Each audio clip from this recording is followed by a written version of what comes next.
Assalamualaikum warahmatullahi wabarakatuh. Alhamdulillahirabbil alamin wassalatu wassalamu ala asyrafil mursalin sayyidina wa habibina wa syafi'ina wa maulana Muhammadin wa ala alihi wa sahbihi ajmain, amma ba'du. Pada kesempatan ini kita akan kembali membahas tentang beberapa kesalahan di dalam azan yang dikumandangkan di Pondok Pesantren Al Zaitun Indramayu.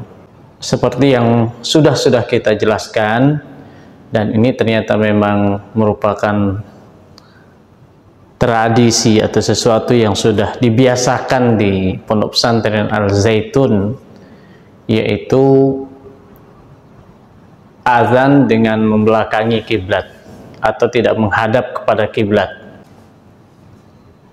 Ada beberapa alasan yang disampaikan oleh Panji Gumilang berkaitan dengan kenapa azan di Al Zaitun itu tidak menghadap kiblat. Salah satu alasannya adalah di wawancara berikut ini. Ya, pimpinan Pondok Pesantren Al Zaitun Panji Gumilang akhirnya bicara soal kontroversi pondok pesantren yang dipimpinnya, seperti soal saf perempuan yang bercampur dengan laki-laki dan gaya azan yang berbeda dan menghadap ke para jamaah. Berikut jawaban Panji Gumilang. Saya ingin sampaikan soal saf perempuan saat sholat berjamaah dengan perempuan yang bisa jadi khotib, Pak. Menurut Bapak gimana itu, Pak? Ya biasa-biasa saja. Biasa-biasa aja. Ya itu kan mau sholat. Yang penting sholatnya atau softnya. Terus apa lagi? Tapi kan itu tidak lazim gitu, Pak, maksudnya. Ya kalau nggak lazim itu kan dipandang dari mana? Ya. Nah, kalau ada perempuan di situ, memposisikan di situ, tujuannya sebetulnya apa sih, Pak? Ya nggak pakai tujuan, ya ditaruh di situ supaya ikut bareng-bareng sholat. Ada video viral azan muadzin yang menghadap, yang tidak lazim juga, menghadapnya ke makmum. Ya, kalau saya tidak menanggapi itu di sini, bukan video di sini. Gimana? Di hadapan saya kalau azan itu. Lah kalau azan membelakangi yang diajak bagaimana? Kalau saya diajak wawancara dan saudara, lantas saya balik, punggung saya saja yang saya tampakkan. Kan namanya bukan wawancara. Nah ini mengajak. Ya harus menghadap ke yang diajak, begitu kan. Kan sama dan berkhutbah. Berkhutbah pun berhadapan dengan yang audiennya. Itu saja pertimbangannya. Ya, demikian kurang lebih penjelasan dari Panji Gumilang kenapa azan di Al Zaitun itu membelakangi kiblat. Alasannya adalah karena azan itu adalah, kumandang azan itu adalah menghadap kepada yang diajak. Siapa yang diajak di sini? Yaitu jamaah sholatnya. Karena jamaah sholatnya sudah ada di dalam, maka kita sudah tinggal menghadap ke mereka saja. Apakah demikian yang dilakukan di semua masjid di zaman ini atau bahkan di zaman Rasulullah SAW dan para sahabat?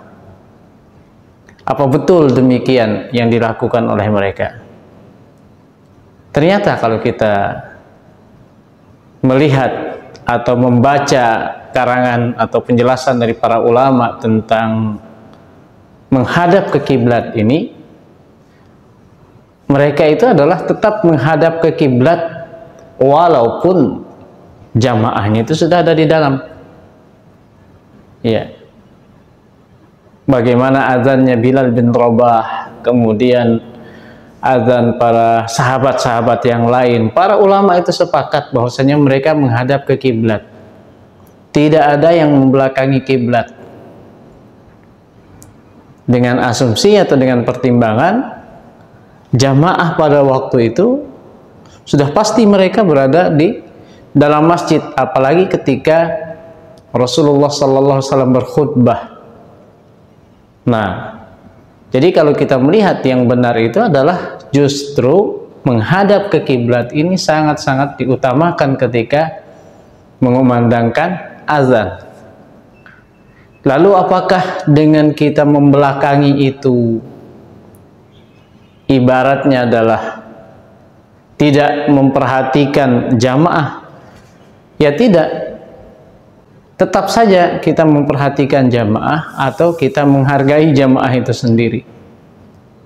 Ya, sebagaimana imam ketika dia sholat menghadap ke kiblat. Ya, jadi seperti itu. Nah, di sini lagi-lagi masalahnya itu adalah kepada pengambilan alasan atau menyimpulkan sesuatu hukum itu lebih kepada akal, cenderung kepada akalnya saja. Sebenarnya ya sementara dari segi dalil naklinya itu tidak digunakan.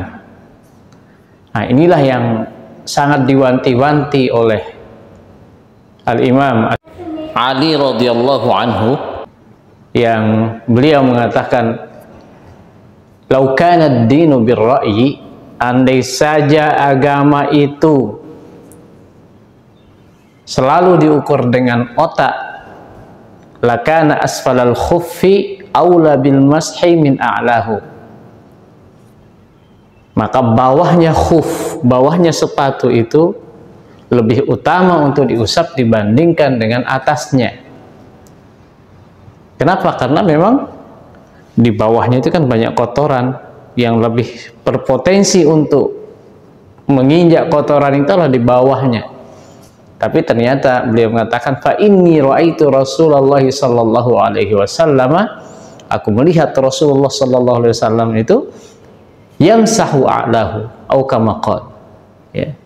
Beliau ketika mengusap khuf, sepatu itu justru di atasnya. Nah, ini juga menunjukkan bahwa agama itu kita tidak bisa otak-atik begitu saja. Ya. Yang kita kedepankan itu adalah naklinya dulu baru aklinya, dalilnya dulu baru apa hikmah di belakang itu. Nanti kalau kita mendahulukan akal, maka semua akan bisa dirubah. Kenapa subuh yang kita baru bangun seger enak, kenapa kok 2 rakaat? Sementara zuhur itu kita capek baru pulang kerja, kok di situ 4 rakaat? Maka nanti akan dirubah, bisa dirubah. Subuhnya jadi 4 rakaat, zuhurnya 2 rakaat. Ini kan sesuai dengan menuruti hawa nafsu sendiri. Nah, maka kembali kita menjelaskan bahwa membelakangi kiblat itu adalah sesuatu yang paling banter hukumnya adalah makruh, gitu kata para ulama. Ya, sesuatu yang makruh. Ya, walaupun menghadap ke kiblat itu tidak menjadi sesuatu yang wajib, tapi para ulama sepakat bahwasanya menghadap ke kiblat itu adalah sesuatu yang sunnah. Ya. Nah, di dalam hal ini ada 2 kemungkinan. Seseorang meninggalkan sunnah, apabila dia meninggalkan sunnah karena sesuatu, ya boleh jadi karena dia malas atau karena dia memang kurang semangat, maka ini masih boleh-boleh saja. Tapi ketika dia meninggalkan sunnah itu dengan bahwasanya dia menganggap sunnah yang tadi itu adalah tidak tepat, nah ini yang menjadi sesuatu yang tidak benar. Sunnah dia tinggalkan karena mendahulukan otak atau mendahulukan akalnya, sementara akalnya terbatas. Inilah tempat atau sarang daripada kesalahan yang fatal itu sendiri.